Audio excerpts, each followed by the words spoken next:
کہ امریکہ اور ہمارے درمیان ایک فرق ہے کہ ہم لوگ اپنی پالیسیاں نہیں بناتے، وہ اپنی پالیسیاں بناتے ہیں. ہماری پالیسیوں پہ اتفاق رائے نہیں ہوتا، ان کی پالیسیوں پر ان کا اتفاق رائے ہوتا ہے.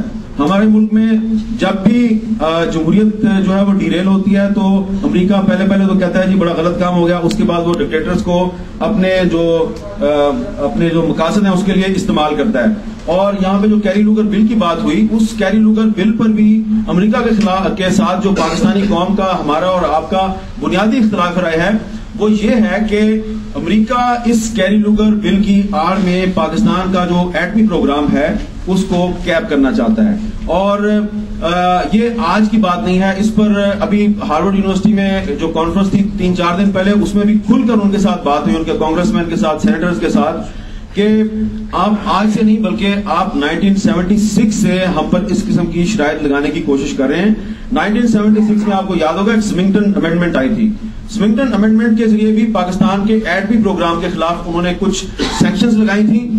اس وقت ذوالفقار علی بھٹو صاحب کی جو حکومت ہے اس نے امریکہ سے ڈکٹیشن لینے سے انکار کیا، اور نتیجہ یہ ہوا کہ 1 سال کے بعد اس وقت اسلام کے نام پر ایک تحریک چلائی گئی، اور امریکہ، فوج اور ملا ان تینوں نے مل کر پاکستان کی اس حکومت کا تختہ الٹا جس نے ایٹمی پروگرام پر امریکہ سے ڈکٹیشن لینے سے انکار کیا، اور آپ کے تمام مسائل کا آغاز اس کے بعد ہوا. اور اس کے بعد یہ سلسلہ جو ہے وہ چلتا رہا. پھر آپ کو یاد ہوگا 1989 میں پریسلر امینڈمنٹ آئی. پریسلر امینڈمنٹ کا ٹارگٹ جو ہے وہ بھی پاکستان کا ایٹمی پروگرام تھا. اس میں صاف صاف لکھا ہوا تھا کہ اگر پاکستان جو ہے اس نے اپنا ایٹمی پروگرام بند نہ کیا تو پاکستان کی امداد بند ہو جائے گی. لیکن اس کے بعد جب امریکہ کو دوبارہ ضرورت پیش آئی، اب امریکہ نے افغانستان میں ایک نیا کھیل کھیلنا تھا. امریکہ کو افغانستان میں ایک پائپ لائن پولیس کی ضرورت تھی، اور وہ پائپ لائن پولیس کا کردار ادا کرنے کے لیے نہ حکمت یار تیار تھا، وہ پائپ لائن پولیس کا کردار ادا کرنے کے لیے نہ ربانی صاحب تیار تھے، نہ احمد شاہ مسعود تیار تھا. تو پھر اس وقت 1995 میں آپ کو یاد ہوگا کہ سینیٹر براؤن جو ہے وہ ایک امینڈمنٹ لے کے آیا، اور براؤن امینڈمنٹ کے ذریعے پریسلر امینڈمنٹ کو ختم کیا گیا. اور 1995 میں کیا ہوا کہ اس وقت رابرٹ اوکلے جو ہے وہ اس نے طالبان کے لیے 50 کروڑ روپے نصیر اللہ بابر صاحب کو دیے اور طالبان کو لانچ کیا گیا. کس نے لانچ کیا طالبان کو؟ امریکہ نے لانچ کیا. طالبان کو اس کا پتا تھا یا نہیں تھا یہ ایک علیحدہ بحث ہے، کیونکہ جب بھی ہماری اس زمانے میں ان سے بات ہوتی تھی وہ کہتے تھے جی ہمیں نہیں پتا کہ امریکہ ہمارے پیچھے ہے.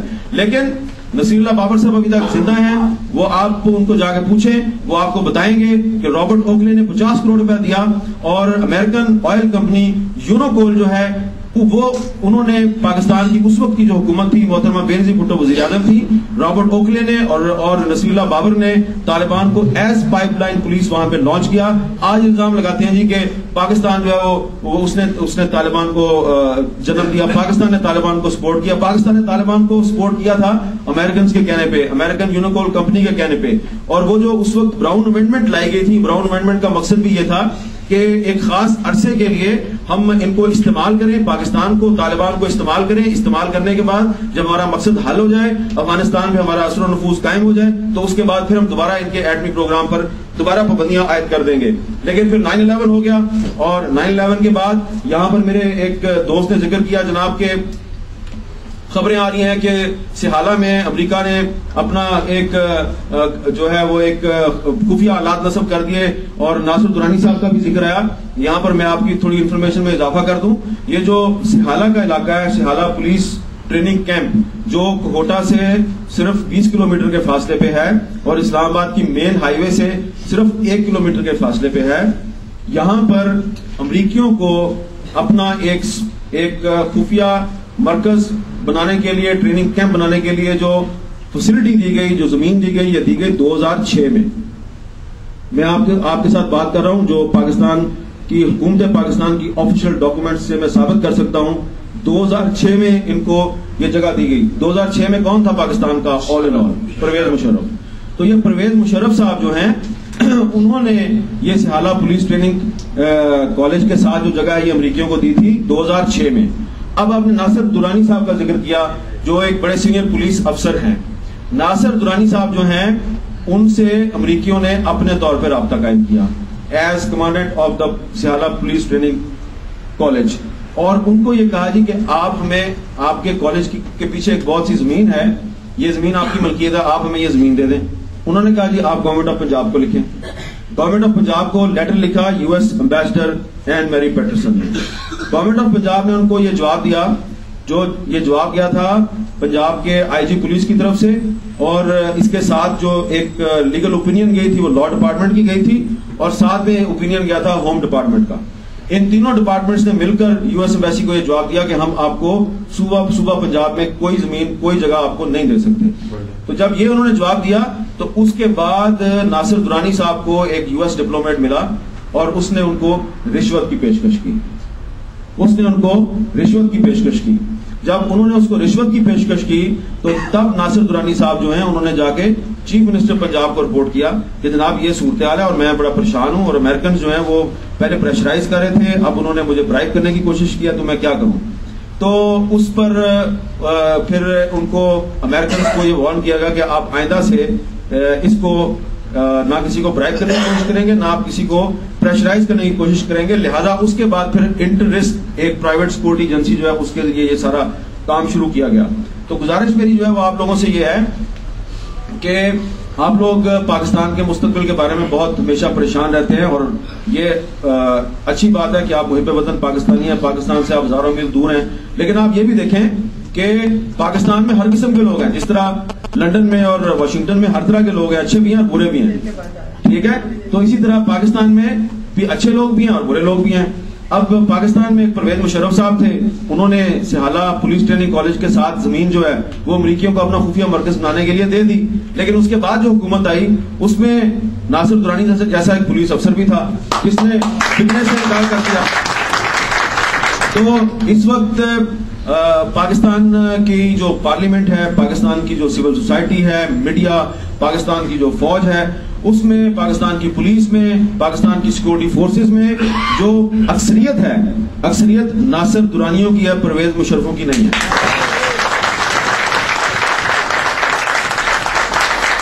अब इसमें प्रॉब्लम उस वक्त पेश आता है कि जब परवेज मुशर्रफ जो है वो उसको अमेरिका किसी तरीके से एक किसी टॉप पोजीशन पे ले आता है और वहां से बैठ के वो डिक्टेट करने की कोशिश करता है, तो उसके बाद प्रॉब्लम पैदा होता है। लेकिन वो प्रॉब्लम जो है वो पाकिस्तान का आम आदमी सड़क पर आके पुलिस के डंडे खा के, आंसू गैस के शेल खा के, वो किसी ना किसी तरीके से वो इन प्रॉब्लम्स को रिजॉल्व कराने की पोजीशन में है। मैं ये नहीं कह रहा कि पाकिस्तान में सब ठीक है, मैं ये बिल्कुल नहीं कह रहा।